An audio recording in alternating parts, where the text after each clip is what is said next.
प्रभु यीशु ख्रीस्त में मेरे प्यारे भाइयों और बहनों, कल के सुनहरे दिवस के बाद जब हम सब ने ईस्टर मनाया, हर्षोल्लास के साथ अपने पल्लियों में एकत्रित होकर प्रभु यीशु मसीह के पुनरुत्थान को मनाया, आज फिर एक नई हफ्ता है, एक सोमवार जब हम हो सकते हैं अपने ऑफिसों के लिए निकल रहे हों, अपने दिनचर्या के काम करने के लिए आगे बढ़ रहे हों।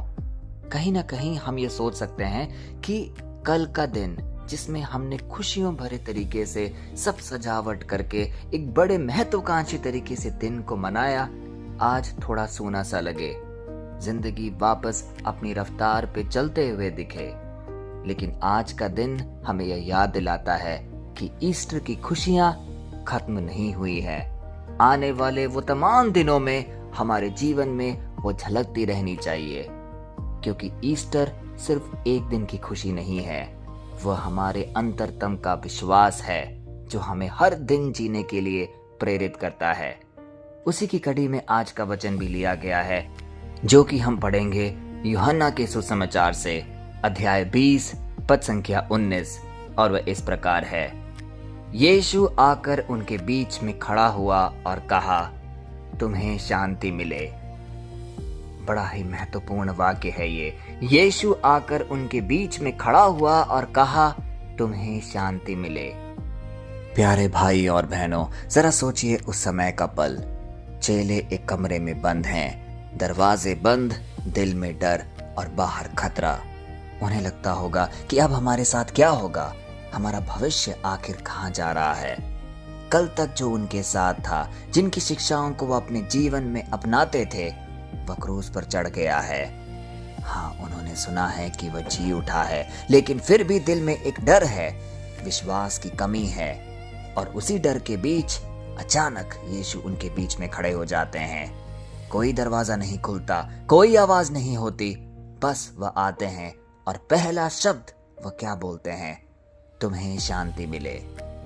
आज इस वचन को हमें अध्ययन करना है कि ईस्टर के बाद यीशु सबसे पहले शांति को ही क्यों इतनी प्राथमिकता देते हैं।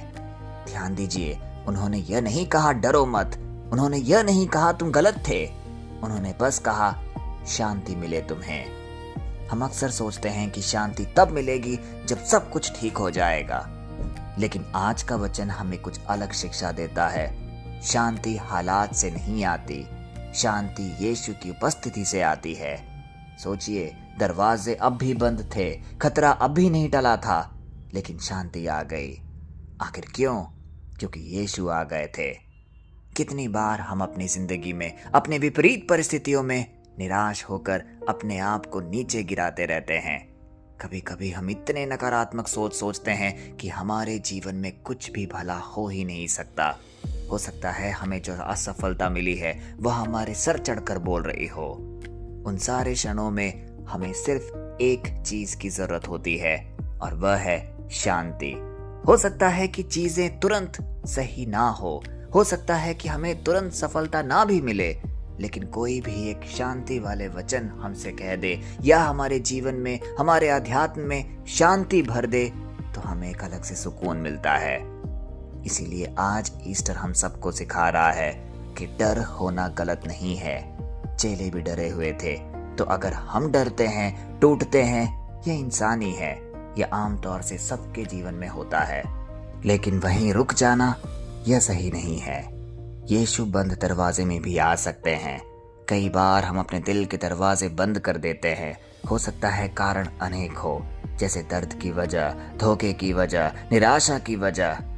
लेकिन आज का वचन हमसे कह रहा है कि यीशु तुम्हारे बंद दरवाजों को खोलकर तुम्हारे अंदर, तुम्हारे अध्यात्म को दस्तक दे सकता है।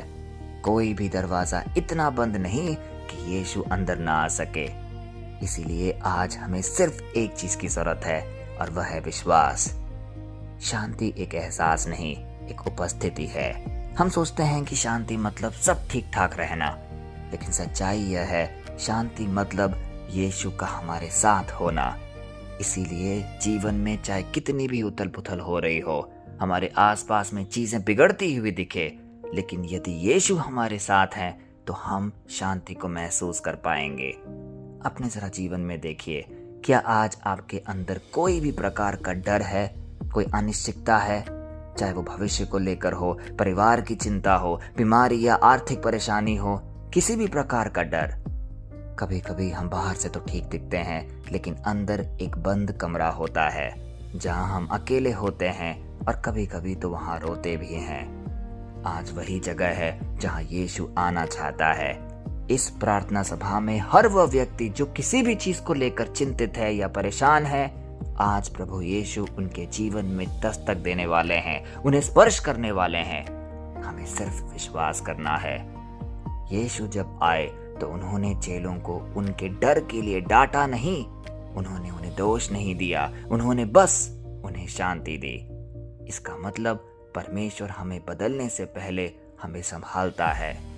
हो सकता है आज हम अपने पाप बोध में गिरे हुए हो, अपने पुराने पापों को लेकर परेशान हो, व्यथित हो। वह हमें आकर डांटेगा नहीं, बल्कि हमें सबसे पहले शांति प्रदान करेगा, जिससे हमारे जीवन में वह निर्णायक बदलाव आएगा जिससे हम पूरी तरीके से बदल जाएंगे।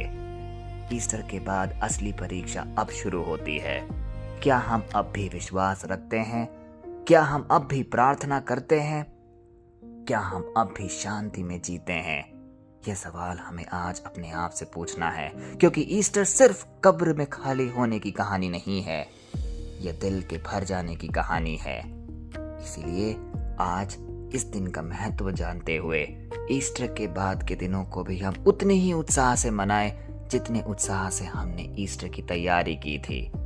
आइए कुछ पल अपनी आंखें बंद करें और पूरे दिल से परमेश्वर के साथ जुड़ जाएं और यह प्रार्थना बोलें, हे स्वर्गीय पिता, आज हम तेरे सामने आते हैं अपने हर डर के साथ, अपने हर बोझ के साथ।